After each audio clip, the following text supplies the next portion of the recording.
Donc en premier, tu vas démonter le thermostat. Tu vois, il se présente comme ça. Et tu vas regarder dessus. Dessus, tu as le réglage de la température, la sécurité de surchauffe.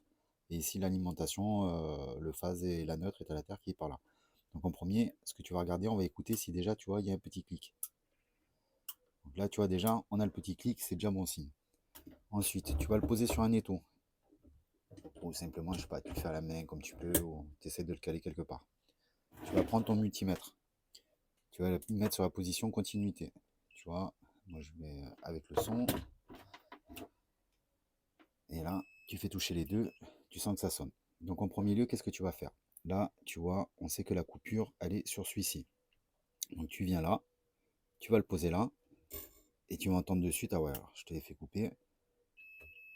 Là, tu vois, il y a un son. Donc tu viens de là à ici, et tu testes, voir s'il y a un bruit. Là, il n'y a pas de souci. Tu testes le deuxième, voir si tu as un bruit aussi.